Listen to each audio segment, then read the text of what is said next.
A routine flight turned into a nightmare in just 5 minutes. A black veteran calmly asks for help, but moments later he's being dragged off the plane by police. What led to this shocking escalation, and why did it happen so quickly? Stay tuned to find out what really went down on Flight 187 before we start the story.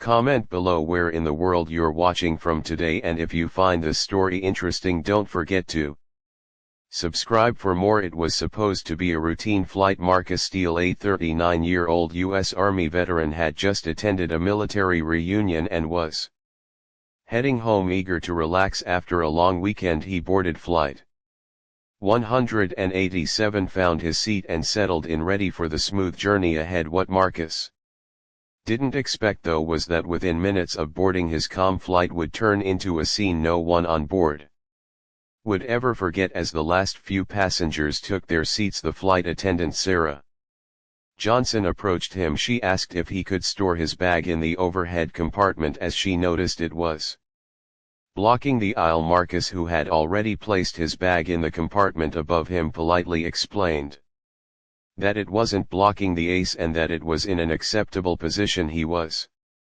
just asking for a little more time to settle in and adjust his things. Sarah, though, seemed irritated by his response. She asked him again in a tone that made it clear she wasn't interested in hearing his explanation. Marcus, trying to stay calm, simply asked, "Is there a problem? I'm just trying to get comfortable for the flight." Sarah gave him a stern look, but instead of responding, she walked away. Marcus, thinking the situation was over, settled into his seat, but just a few moments later Sarah returned with a cold stare and immediately told him to stop holding up the flight and that he needed to comply. Confused and frustrated, Marcus calmly told her he wasn't doing anything wrong and that the situation wasn't as serious as she seemed to make it. The tension in the air was palpable. Passengers were quietly watching, unsure of how the situation would unfold. Marcus tried to keep his voice calm, but the flight attendant's tone grew sharper as the conversation went back and forth. It was clear that something was off. Instead of simply acknowledging Marcus' concerns, Sarah seemed more focused on making him feel small. The exchange continued to escalate, and then unexpectedly Sarah reached for her radio and signaled for security to come to the gate. Marcus, still confused, couldn't believe what was happening. His simple request to be left alone had turned into a demand for security intervention. "I didn't do anything wrong," he thought to himself, but there was no turning back now. The tension that had been building in the cabin suddenly exploded as Sarah's voice cracked through the air. "This man is causing a disturbance. He needs to be removed from the plane." Just like that, the situation went from a simple misunderstanding to something much darker, setting the stage for what was about to unfold. As soon as the call for security was made, the entire atmosphere in the cabin shifted. What had started as a minor disagreement between a flight attendant and a passenger was quickly spiraling out of control. Marcus, who had been quiet, sitting in his seat, suddenly felt the weight of the situation. He wasn't sure how things had gotten this far, but now all eyes in the cabin were on him. The low hum of the airplane seemed to fade as passengers started murmuring among themselves, uncertain of what was about to happen. A few minutes later, two officers appeared at the gate. They weren't the kind of police officers one would expect to see on a plane. There were no calming words or attempts to mediate. The officers stood at the front, eyeing Mark without saying a word. One of them, a tall officer with a firm jaw, stepped forward and spoke to Marcus. "Sir, we need you to leave the plane," he said, his tone sharp and unwavering. Marcus, already frustrated, stood up slowly, trying to figure out what was going on. He had been a soldier trained to handle stressful situations, but this felt different. This wasn't a battlefield, this was a commercial flight, and he had done nothing to warrant this level of attention. He asked the officer, "Why am I being asked to leave? I haven't done anything wrong." The officer simply repeated the order, his voice becoming colder with each word. "You are being disruptive and we need to remove you from the flight." Marcus felt the anger rise inside him. How had things escalated so quickly? He hadn't raised his voice or caused any scene, yet here he was being Singled out and treated like a criminal, he took a deep breath, trying to keep his composure. "I'm just asking for clarification," he said, "but I'm happy to cooperate. I just need to get my bag first." The officer's response was immediate and firm. "No, you will leave the plane now." His words were not open for discussion. As Marcus stood, the cabin fell into an eerie silence. Some passengers looked away, clearly uncomfortable with what was happening. Others were watching, their expressions a mix of confusion and disbelief. How had this turned into something so serious?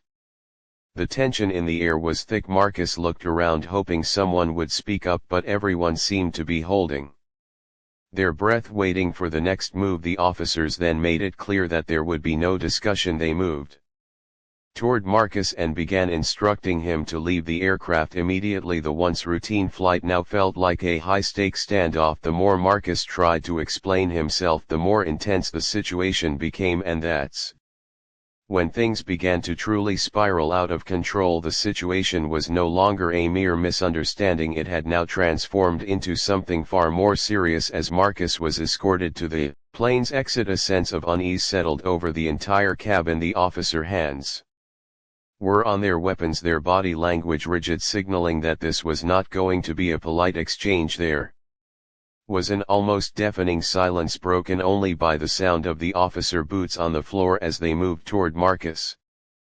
Passengers who had been quietly observing the unfolding drama began to shift in their seats. Some exchanged uneasy glances, others whispered to one another in disbelief. Most, however, were glued to the scene, unsure of what was going to happen next. Was this really necessary? Was Marcus truly the threat they were making him out to be? Marcus, now standing by the plane's emergency exit, turned to the officers and asked again, "What exactly am I being arrested for? Can someone please explain this?" His voice, although firm, was still laced with confusion. At this point he was already gathering his belongings, trying to comply with what was being asked of him, but the officers didn't offer any explanation. One of them simply grabbed his arm, tightening his grip. The other officer moved in behind him, ensuring that there would be no escape. There was no opportunity for Marcus to understand, no chance to ask further questions. His compliance didn't seem to matter anymore. His every movement, every word was being met with resistance. For a moment Marcus paused, realizing the gravity of the situation. He wasn't being treated like an innocent passenger who had made a minor request. He was being treated as if he were a criminal. His heart began to race as the officer's grip tightened. The plane, once a place of routine travel, felt like a cage.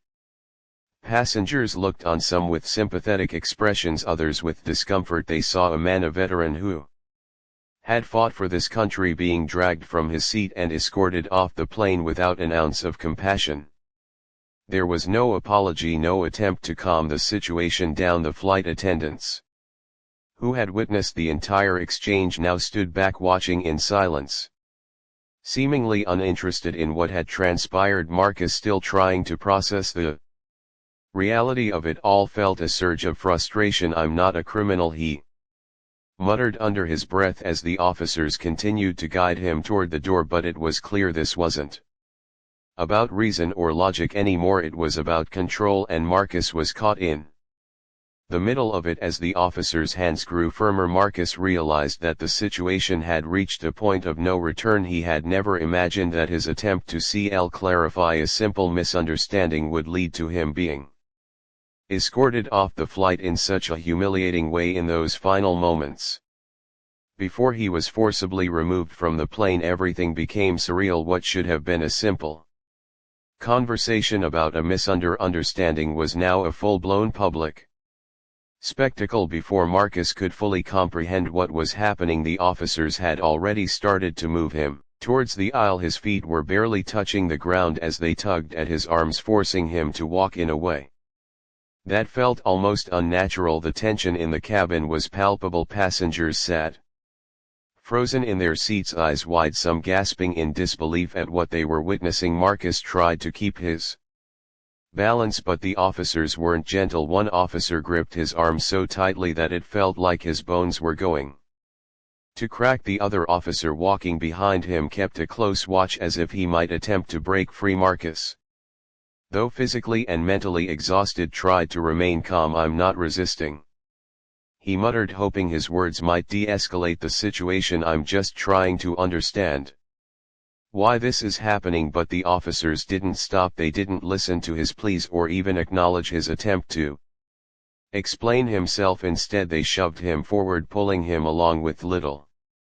regard for his dignity or his well-being. As they reached the front of the plane, the chaos that was once just a low hum among passengers turned into something louder. People began whispering more urgently, some shaking their heads, others taking out their phones to capture the scene. It was almost as if the entire plane was holding its breath, watching as a man who had served his country with honor was being treated like a criminal. Passengers exchanged glances, some with pity, others with confusion, but no one stood up to stop what was happening. Some passengers, still stunned, kept their eyes trained on the scene in front of them, while others looked away, perhaps unable to stomach the sight. Marcus, now standing in front of the plane's exit, realized how surreal it all felt. He had never imagined a day where a simple disagreement with a flight attendant would result in him being dragged off the plane like this. The reality of it hit him hard. No explanation, no understanding, just an overwhelming sense of injustice. "Please, I just need to get my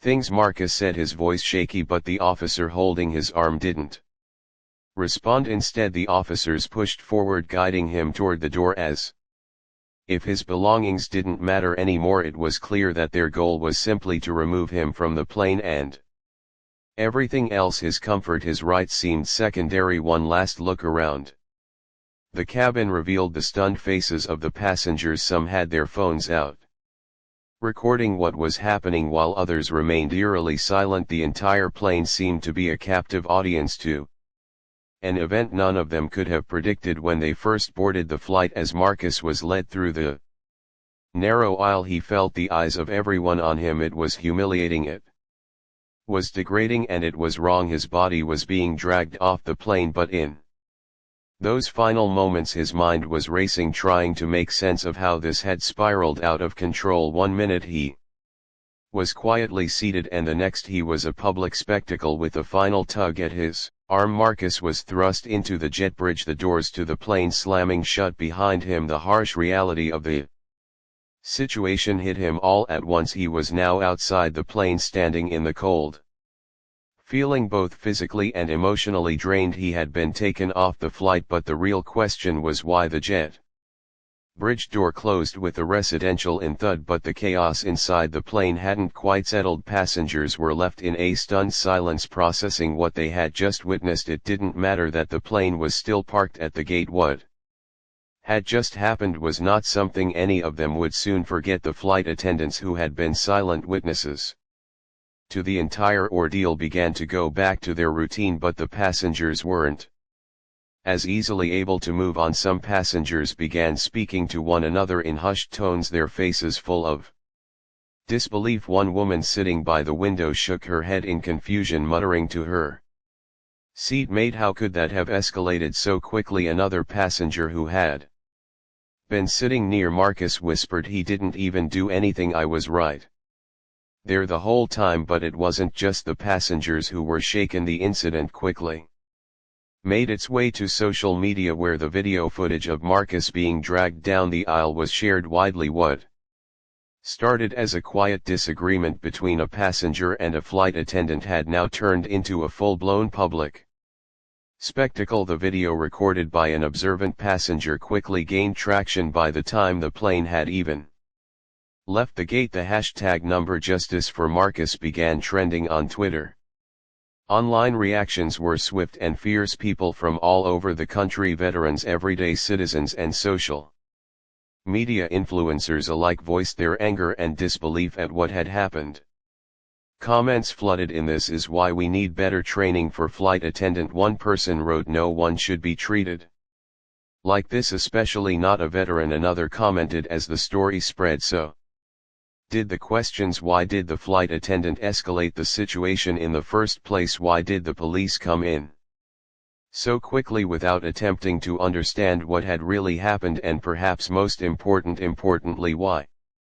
Was Marcus Steele, a decorated military veteran, treated like a criminal? The outrage didn't stop online. The local news stations picked up the story.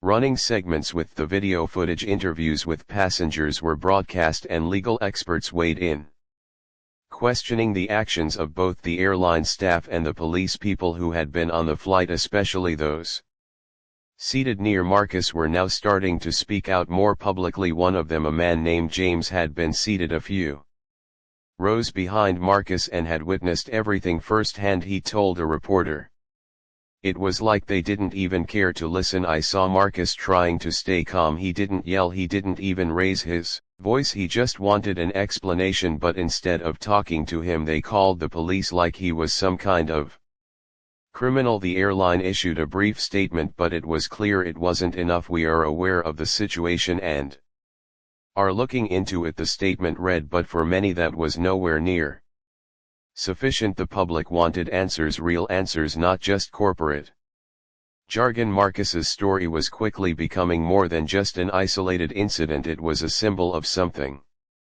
larger. It highlighted the way veterans, especially black veterans, were often treated unfairly or dismissed. It brought to light how quickly situations could escalate when communication and understanding were replaced by harsh authority, and it sparked a broader conversation about how everyday people in positions of power could be given so much control over others' lives, especially when they failed to show basic respect or understanding. As the evening news played the footage of Marcus being dragged off the plane repeatedly, the hashtag #JusticeForMarcus continued to trend. It was clear that the public response wasn't just about this one event, it was about something much deeper. People were tired of seeing injustices, especially against veterans, being swept under the rug. And as the conversation continued to unfold, one thing became clear: the story was far from over. As the video footage continued to circulate online, pressure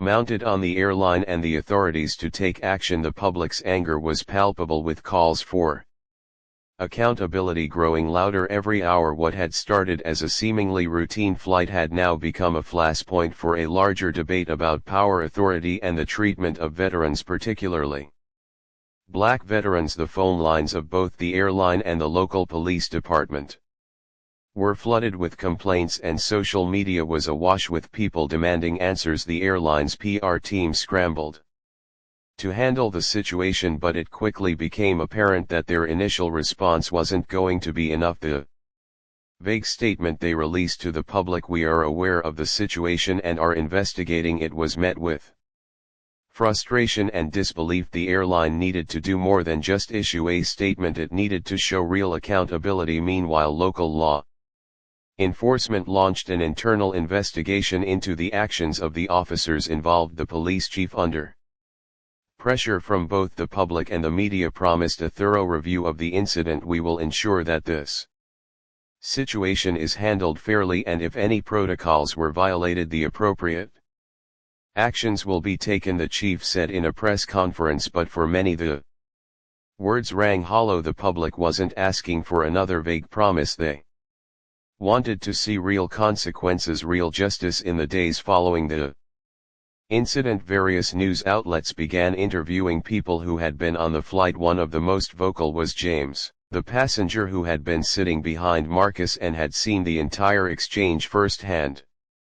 What happened to Marcus wasn't just wrong, it was downright unjust. James told a local news station he was calm the whole time. It was clear that the flight attendant overreacted, and then instead of trying to de-escalate, they just called the police. He didn't deserve that. His testimony added weight to the growing sense that something had gone terribly wrong during the flight. The investigation didn't just focus on the police officers' actions. The airline also began to review its flight attendants' handling of the situation. Sarah Johnson, the flight attendant who had made the call to security, was placed on administrative leave while the investigation took place. The airline expressed regret over the situation, but stopped short of commenting on her specific actions, leaving many to question whether they would take real action or simply sweep the matter under the rug. Marcus, for his part, had been trying to keep a low profile since the incident. He hadn't made any public statements and it largely stayed off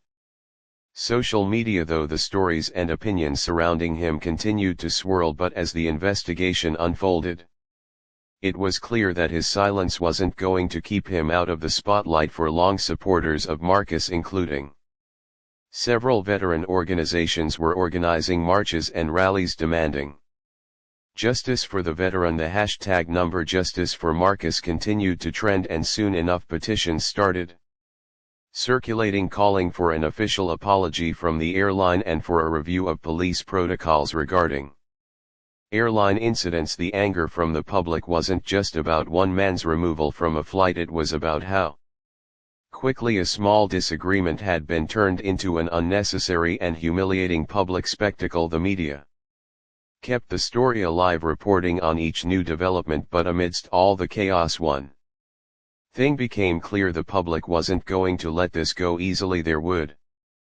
be more questions, more demands for accountability, and with every passing day the pressure on both the airline and the police grew more intense. The investigation was just beginning, but the outrage from the public had already set the stage for what could be a lengthy battle for justice. As the investigation continued and the media spotlight remained focused on the incident, Marcus Steele found himself at the center of a storm he had never anticipated. The attention was overwhelming, and though he had served in the military where his bravery and strength had been tested on the battlefield, nothing could prepare him for the emotional toll of being publicly humiliated in this way. At first, Marcus tried to block out the noise. He avoided reading the news stories, ignored the comments on social media, and kept to himself. But it wasn't easy. His phone rang constantly with calls from reporters, old friends, and even some people he didn't know, all eager to get his side of the story. His family too was affected. His mother,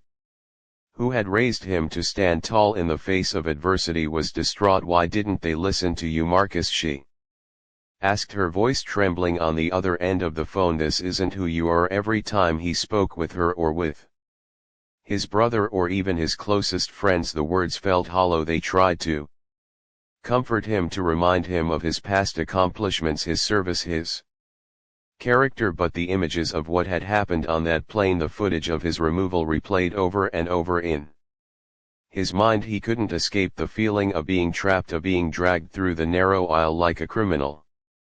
It wasn't just the physical embarrassment that stung, it was the emotional weight of knowing that so many people, especially veterans like himself, might feel the same way when faced with situations where authority simply overpowers reason. As days passed, Marcus's frustration began to build. It wasn't just about what happened on that flight anymore, it was about how little control he seemed to have over the narrative. The anger, the hurt, the confusion, it all piled up inside him. What had started as a small request, a simple conversation about his bag, had spiraled into something he never imagined would happen to him. How had they treated him this way?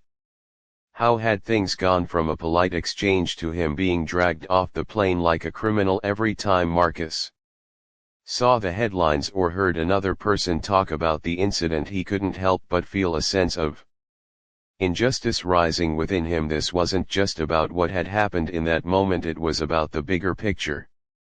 It was about how often black veterans were treated unfairly, how quickly their voices were silenced, and how often their concerns were dismissed. The incident wasn't just an isolated moment, it was part of a larger problem that too many people ignored or didn't understand. Marcus started to feel a new sense of responsibility too. He realized that if the situation was going to have any chance of changing, his voice had to be heard. He had to speak out, not just for himself but for others who had experienced similar injustices. Every day that passed without speaking up felt like a missed opportunity to make things right, but the decision wasn't easy. He had been taught to remain calm, to avoid confrontation, and to trust that things would eventually work themselves out. However, this time the system hadn't worked in His experience was a reminder that standing up for yourself didn't always lead to immediate resolution or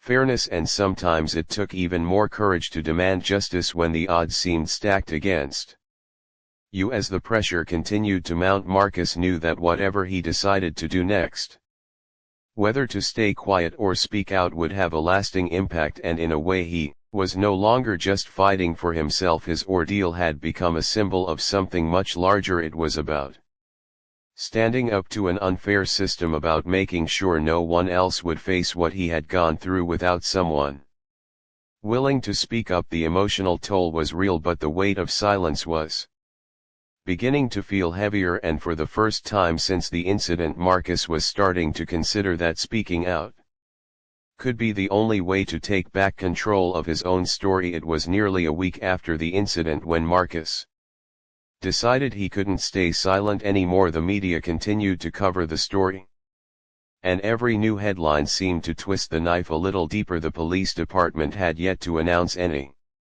concrete actions regarding the officers involved, and the airline's response was still vague. Although the hashtag #Justice for Marcus had gained a strong following, Marcus found himself increasingly frustrated. The longer the situation lingered without resolution, the more it felt like a reminder of how powerless he was in this moment. He had always prided himself on being someone who could solve problems, face challenges head-on, but this situation wasn't something he could solve by simply standing firm. The more he thought about it, the more he realized that speaking out wasn't just something he could do, it was something he had to do. One evening, after another long conversation with his mother, who despite her concern urged him to take control of the narrative, Marcus sat down on his couch, his phone resting on the coffee table in front of him. The video of his removal was still all over social media.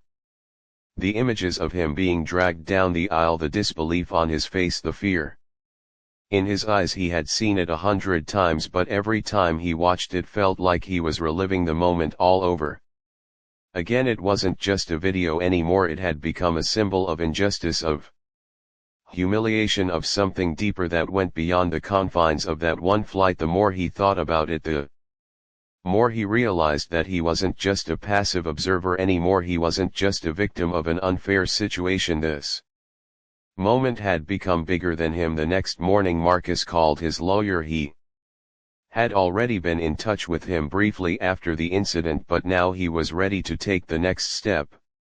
"I'm ready to make a statement," Marcus said. His voice was steady, but there was an undercurrent of determination that hadn't been there before. "It's time to take control of this. I can't let this keep happening, not just to me but to others too." His lawyer supported him, offering advice on how to approach the situation in a way that would garner respect without escalating things further. "You've got to own your story, Marcus," his lawyer said. "Don't let anyone else to find it for you. If you want justice, you have to fight for it." It was in that moment that Marcus knew his journey was about to change. He couldn't let the story of that flight be reduced to just a viral video or a public spectacle. It was more than that. It was a story of how easy it was for something small to snowball into a major crisis. How quickly people could be dehumanized, how power could be misused. He wasn't just fighting for himself anymore, he was fighting for everyone who had ever felt overlooked, misunderstood, or mistreated. A few days later, Marcus released a statement to the public. He posted a video on his social media accounts, his face calm but his words full of raw emotion. "I want to start by saying that I never imagined this would happen to me," he began. "I've traveled across this country, even across the world, and I've always been treated with respect. I've served my country, but what happened to me on that plane wasn't just wrong, it was a violation of my dignity as a person." He took a deep breath, his voice becoming more passionate. "I've been hearing a lot of people say this is about one flight, one disagreement, but it's not. It's about how easily things can escalate. It's about how too many people, especially veterans, especially black veterans, are treated like they don't matter, and I'm not going to let this go, not without a fight." Marcus paused for a moment and then he looked directly into the camera. "I'm not just Asking for answers, I'm asking for accountability, I'm asking for real change, and I'm asking for the people who did this to me to be held responsible. No one deserves to be treated this way, and if I can do anything to make sure it doesn't happen again, I will. He ended the video with a final quiet statement. This isn't over. When the video went live, the response was immediate. People across the country, some who had supported him from the beginning and others who had only heard about the incident after the viral video, rallied behind him. His statement wasn't just about what had happened on that plane, it was a call to action, a call to not let these kinds of injustices continue unchecked. News outlets picked up the video and it began to spread even further. Within hours, the airline had issued another statement, this time much stronger than the vague comment they had made earlier. They expressed regret for what had happened and promised to review the actions of the flight attendant and the police officers involved, but the damage had already been done. Public trust had already been shaken, and it was clear that a simple apology wouldn't be enough. The police department too had been forced to issue a response promising an internal review of their officers' conduct. But as Marcus's story gained more traction, it became clear that both the airline and the police were under intense pressure to show that they would not simply sweep this under the rug. The public wanted real consequences, they wanted change, and now, thanks to Marcus's courage and speaking out, they were beginning to get it. This wasn't the end of the battle, but for Marcus, speaking up had already felt like a victory. He had taken back control of his story, and in doing so he had shown others who had experienced similar mistreatment that they didn't have to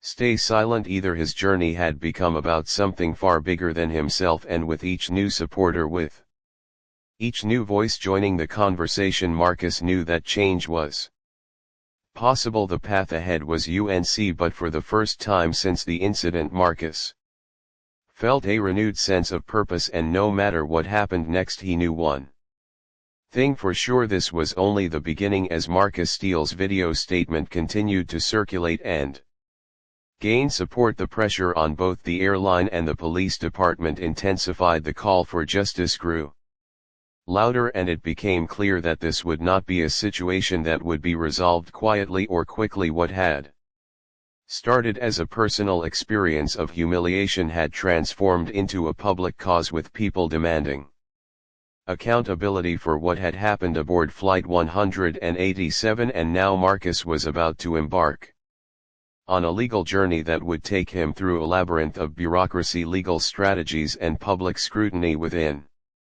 days of releasing his video, Marcus had retained a legal team that specialized in civil rights cases. They had reached out to him after seeing the media coverage of the incident, offering their help and holding the responsible parties accountable. They knew this case would be no easy fight, but they also understood its potential to shed light on broader issues of race, authority, and the treatment of veterans. Marcus's lawyer, Lisa Hammond, was a seasoned civil rights attorney who had represented clients in high-profile cases before. She had been following the story closely and immediately recognized the significance of Marcus's case. This is more than just a case about an unjust removal from a flight, Lisa said during their first meeting. This is about ensuring that no one, regardless of their race or status, is treated like that in public. This is about holding institutions accountable for the actions of their employees and officers, and it's about setting a precedent that says enough is enough. Marcus knew the road ahead wouldn't be easy. The legal process would take time, and he was well aware of the emotional toll it would continue to take on him. But now he was no longer fighting just for himself. The more he thought about it, the more he realized this was about something much bigger, something that could have lasting repercussions for how veterans, particularly black veterans, were treated in situations involving authority. As the legal team began to gather evidence, things started moving quickly. They requested footage from the airline security cameras, interviewed passengers who had been on the flight, and filed a formal complaint with the police department demanding a full investigation into the officers' conduct. The goal was not just to seek damages, from Marcus is emotional distress and public humiliation, but to push for a formal review of both the airlines and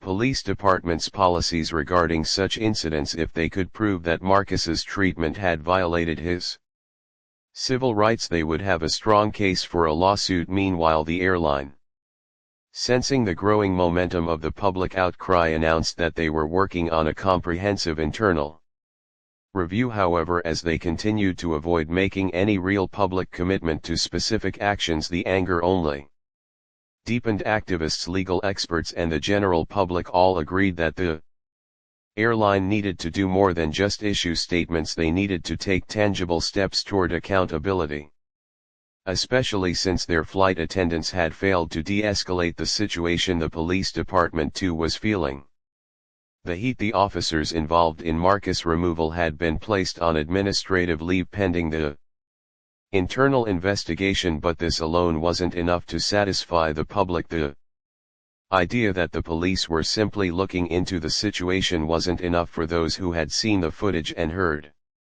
Marcus's story. People demanded real consequences. At the heart of the legal battle was the question of whether Marcus's civil rights had been violated. Were the officers justified in forcibly removing him from the flight? Had the flight attendant Sarah Johnson acted within the boundaries of her job, or had she unfairly escalated the situation? And perhaps most importantly, had the airline and the police mishandled a relatively minor disagreement by choosing to treat Marcus as a threat rather than resolving the issue peacefully? As Marcus's legal team began to gather witness testimonies and more evidence, they discovered several unsettling details. Passengers who had initially been reluctant to speak up were now coming forward with their accounts. Many of them had been sitting near Marcus and had heard the entire exchange between him and the flight attendant. They testified that Marcus had never raised his voice or made any threats. Several passengers even described how the flight attendant had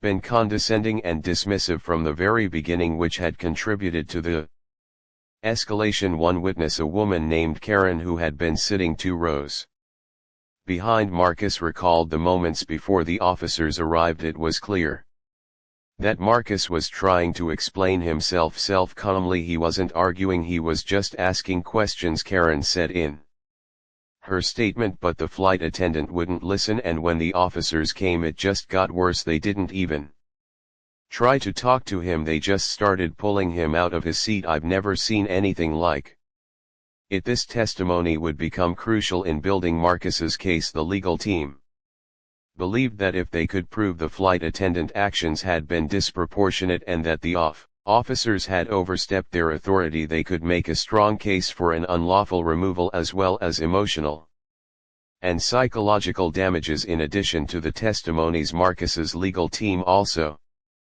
filed Freedom of Information Act (FOIA) requests to obtain any police records or communications between the officers and the airline that might shed light on the situation. They were determined to leave no stone unturned. The more evidence they could gather, the stronger their case would be, but they also knew this could take months or even years to fully resolve. The wheels of justice often moved slowly, but Marcus was now in it for the long haul. Meanwhile, the public continued to rally behind Marcus. The Justice for Marcus movement gained more traction and more prominent figures began to speak out. Several well-known civil rights organizations issued statements of support, and groups of veterans started organizing marches and rallies. They wore T-shirts with Marcus's face on them and carried signs that read, "Veterans deserve respect," and "No one should be treated like this." The movement was growing stronger by the day,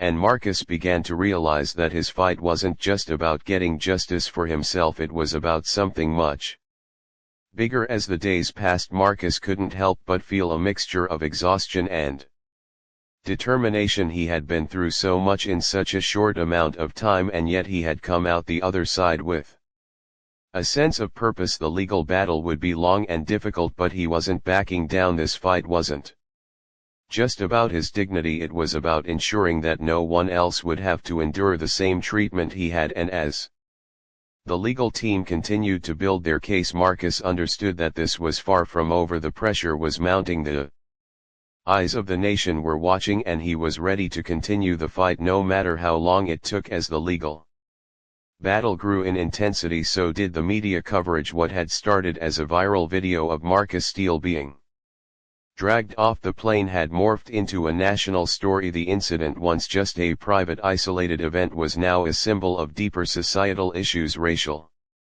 inequality, mistreatment of veterans, and the unchecked power of airline and police authorities. With each passing day, the pressure on both the airline and the police department mounted, and the world was watching closely to see how they would respond. The media's attention on Marcus was relentless. Major news outlets, cable networks, and talk shows all jumped on the story, each trying to dissect the incident and give it meaning beyond the obvious spectacle. It wasn't just about the viral footage anymore, it was about why it had happened, how it had escalated so quickly, and what it revealed about the state of public interactions with authority. At first, the interviews with Marcus were few and far between. He wasn't ready to speak publicly in the immediate aftermath of the incident. He was still processing what had happened and figuring out the best way to move forward. But as the weeks passed and the story gained more traction, Marcus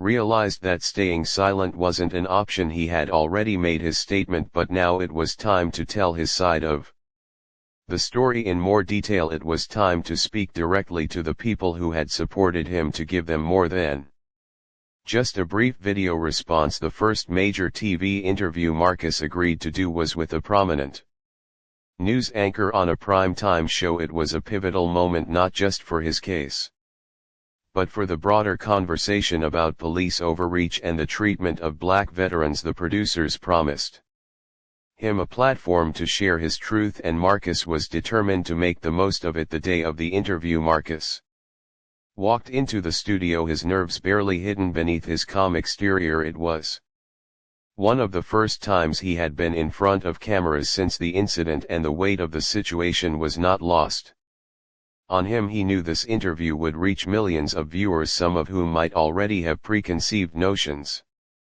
about him or about the case, but he also knew that this was an opportunity to tell the world what had really happened, to show the humanity behind the headlines. When the interview began, the anchor, a well-known journalist named Alicia Hayes, introduced Marcus and immediately asked the question everyone wanted to know: Marcus, what went through your mind when the police arrived and started to forcibly remove you from the plane? His answer was slow at first as he carefully chose his words. I honestly couldn't believe what was happening, he began. I didn't raise my voice, I didn't threaten anyone, I was just trying to ask why the flight attendant wasn't listening to me, and then within minutes I was being treated like a criminal. It felt like I didn't even have a chance to explain myself before they started pulling me off that plane. Hayes nodded, acknowledging the gravity of his words. She pressed further, but Marcus, this incident, it's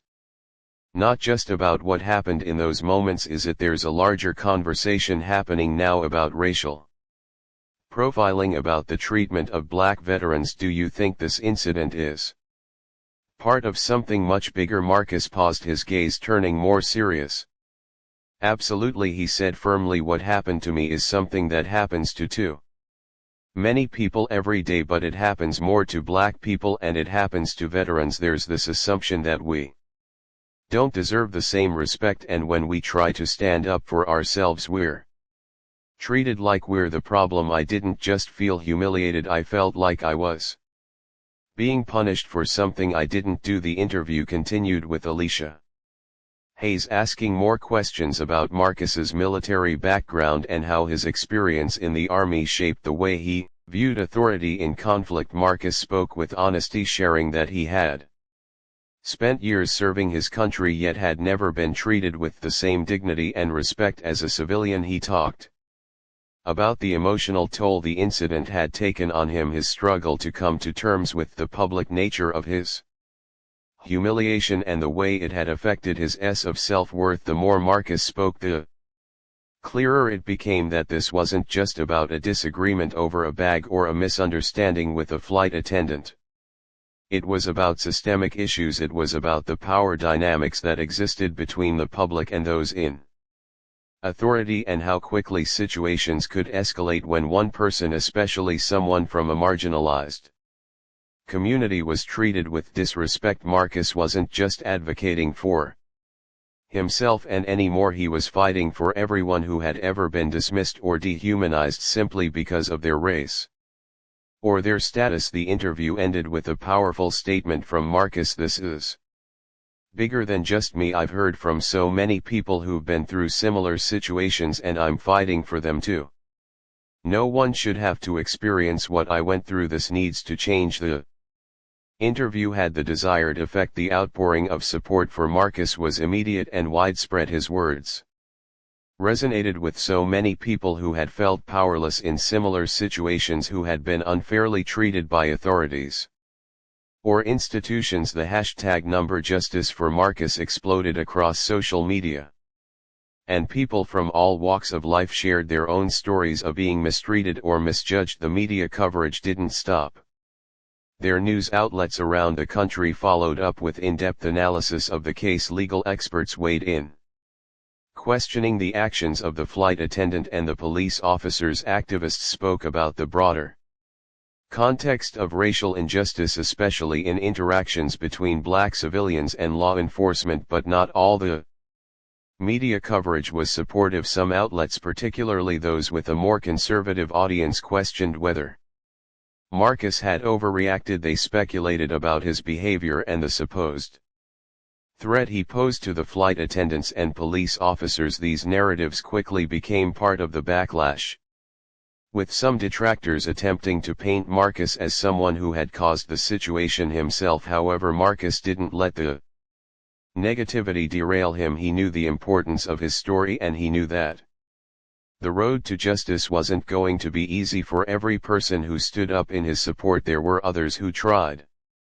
to dismiss the significance of what had happened, but Marcus was now resolute. He had seen the impact of his story, felt the weight of the movement that was forming behind him, and knew that this wasn't just about his personal vindication. It was about setting a precedent for how people, especially veterans and people of color, should be treated by those in positions of authority. The media frenzy, with all its highs and lows, continued to shape the trajectory of Marcus's case. It put the spotlight on the broader issues of police and airline misconduct, but it also forced Marcus to continue to reflect on the personal cost of speaking out. With every interview, every appearance, he had to navigate a delicate balance between telling his truth and managing the emotional weight of reliving the trauma. But in the end, Marcus understood that the more people heard his story, the more chance there was for real change to happen. And as long as the media kept the conversation alive, he would continue to fight for himself, for other veterans, and for anyone who had ever been silenced or mistreated. As Marcus continued his fight, the emotional toll of the legal battle, the media scrutiny, and the constant pressure began to weigh heavily on him. What had started as a simple act of speaking out had transformed into something far more demanding and exhausting. The phone calls, the interviews, the constant social media notifications, it was all a blur, an endless cycle of attention that didn't allow him a moment to breathe. At first, Marcus had been determined. He was ready to take on whatever came his way, to be the voice for those who had been wronged, to demand accountability for what had happened on that plane. But as the weeks turned into months, the reality of the situation started to sink in. The fight for justice was long, grueling, and at times lonely. He had spent hours upon hours working with his legal team, poring over documents, reading testimonies, and preparing for court appearances. He had spent countless days reliving the traumatic moments on the plane. Each time he revisited those memories, it felt like the humiliation, the helplessness, and the anger surged up. Again, it was as if he was being dragged down that narrow aisle once more, a helpless spectator in his own story. The media attention too was starting to feel suffocating. While he had once welcomed the platform to speak his truth, it had become harder to ignore the public's varying opinions. There were those who rallied behind him, who supported his every word and every step, but there were also others who dismissed his experience, blaming him for the escalation or accusing him of seeking attention. His own social media accounts were flooded with messages from strangers, some supportive, others harshly critical. It felt as though every move he made was being scrutinized and every word he spoke was dissected. He began to feel the weight of the judgment, the constant need to explain himself, to prove that he wasn't the aggressor, to justify his right to exist with dignity. The fight had shifted from seeking justice to surviving the barrage of opinions that came from every corner of the world. The emotional fatigue was more than he had ever anticipated, and then there was the constant questioning, is this all worth it? Every day he woke up with a sense of purpose, but as the months wore on, the energy that had once fueled him began to drain away. It wasn't just the pain of the incident itself anymore, it was the exhaustion of carrying this fight on his shoulders alone. The more he pressed forward, the more isolated he felt. His friends and family supported him, but they didn't truly understand the emotional toll it took, and while the movement for justice had grown, it wasn't always easy to reconcile the overwhelming support with the quiet moments when he felt like giving up. One evening, after a particularly grueling day in court, Marcus sat alone in his apartment, the weight of it all pressing down on him. He looked out the window, his mind racing. It had been a long time since he'd allowed himself to truly feel what had happened. He had been so focused on the next step, on the next interview, on the next court date, that he hadn't given himself the time to process the trauma. He hadn't given himself the space to just be. That night the tears came. They came not just from the pain of that fateful flight, but from everything that had followed: the relentless media cycle, the legal pressure, the constant reminders of an injustice that he could never fully escape. For the first time, Marcus allowed himself to feel what he had been bottling up for months. He had been so focused on fighting, on being strong, on representing something bigger than himself, that he had neglected his own mental and emotional well-being. But in the quiet of his apartment, as he wiped away the tears, Marcus realized something important. This moment, this breaking point, wasn't the end, it was a pivotal moment of healing. Sometimes in the pursuit of justice you had to acknowledge the pain before you could move forward. Sometimes you had to fall apart before you could rebuild yourself.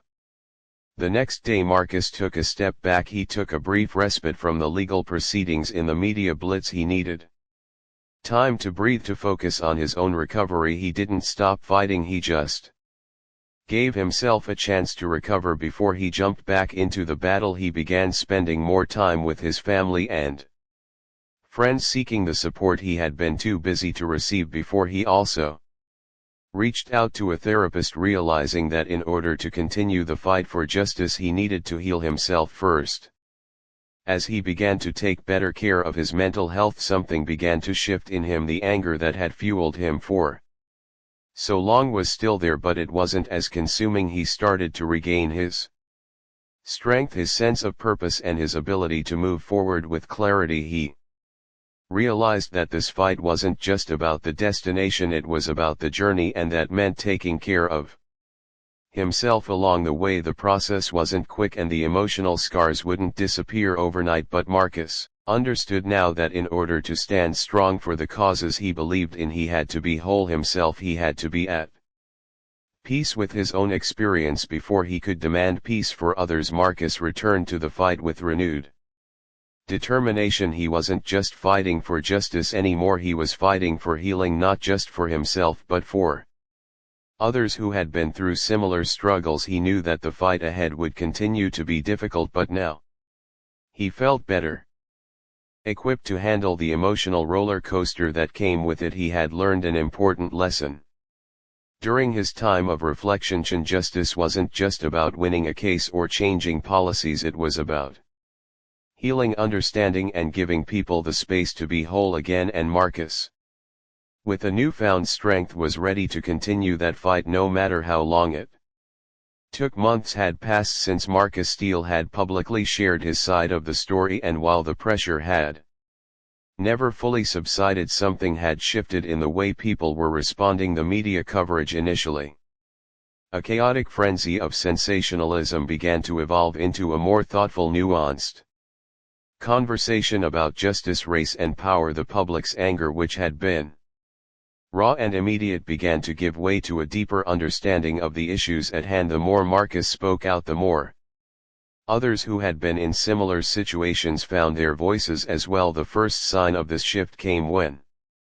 several high-profile civil rights organizations began to step in. Groups like the NAACP, the American Civil Liberties Union (ACLU), and veterans organizations rallied behind Marcus, offering not just support but resources to further amplify his fight. They recognized that this wasn't just an isolated incident, it was part of a larger systemic issue that needed addressing. They joined his legal team in filing additional motions pushing for an investigation into broader patterns of discrimination against black veterans, especially in situations involving law enforcement and authority figures. Marcus had been relentless in his pursuit of justice, but with the support of these powerful organizations, the weight of his case was no longer solely on his shoulders. His team of lawyers, bolstered by civil rights experts, expanded the scope of the legal battle. They now focus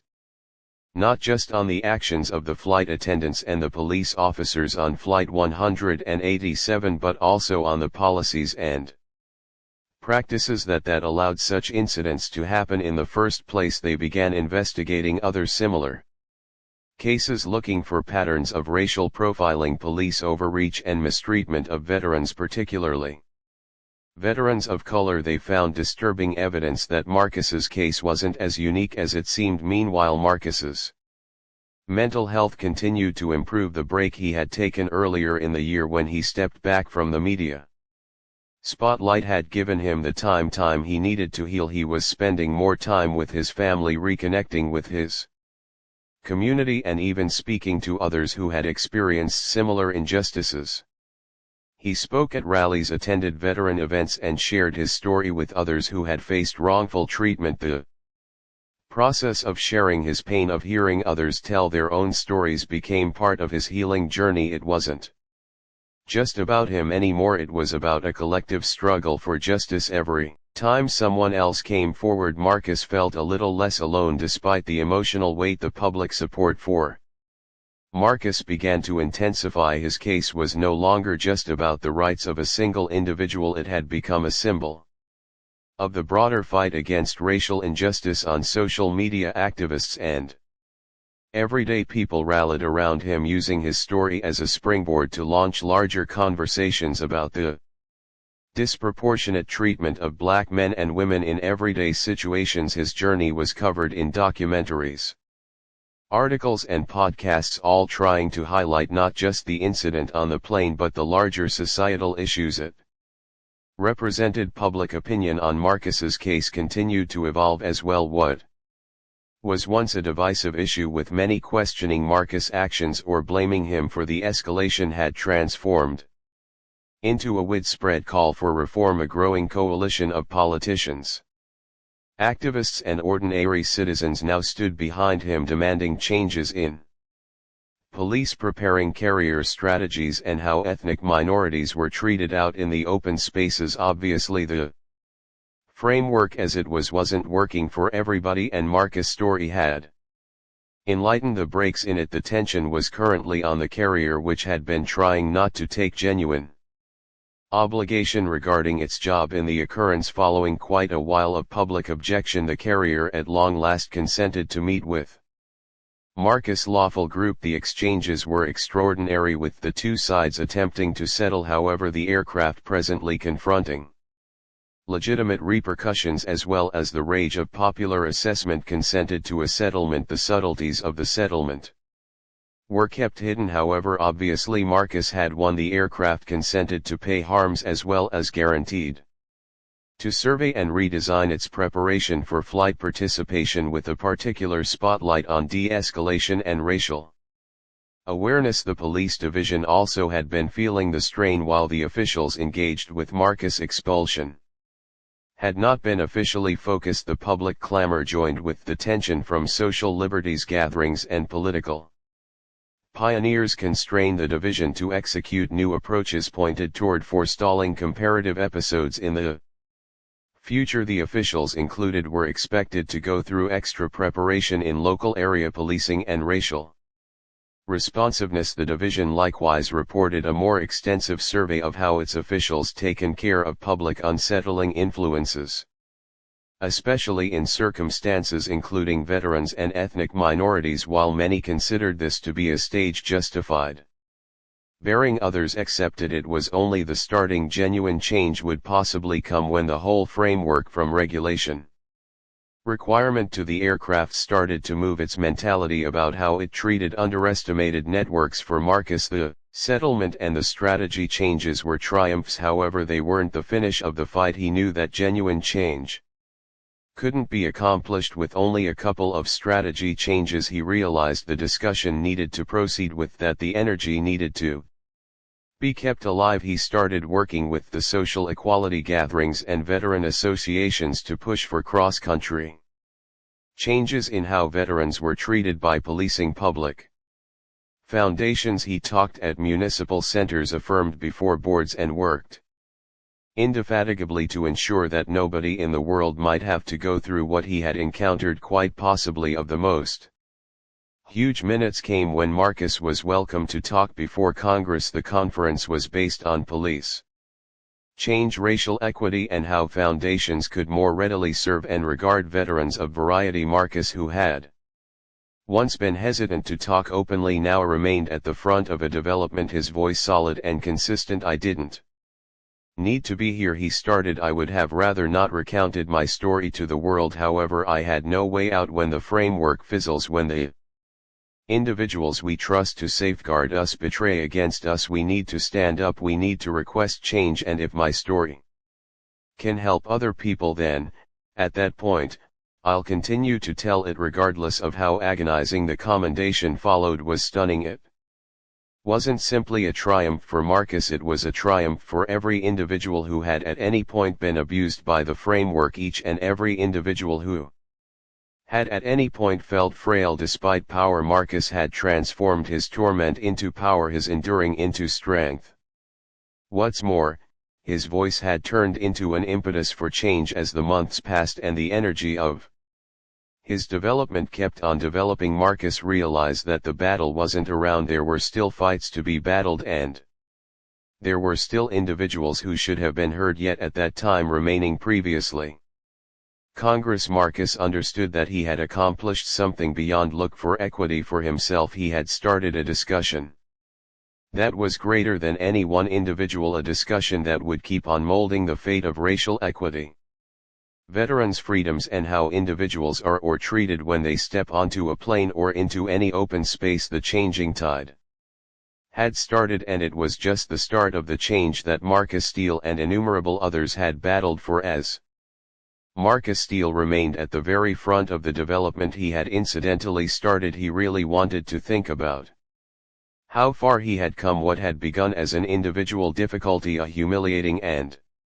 embarrassing occasion on a flight, had changed into a public discussion about equity, race, and the treatment of the excursion had been long, agonizing, and brimming with difficulties. Yet presently, thinking back, Marcus felt a profound feeling of achievement, not for the triumphs in the court, the media consideration, or, indeed, even the settlement from the carrier. However, for something a lot greater. He had begun this battle for himself, to compose the wrongs that had been finished to him. However, incidentally, he understood it wasn't just about him any longer. It was about each individual who had at any point been abused by power, each dark veteran who had felt disregarded, each person who had been quieted on account of their race, orientation, or foundation.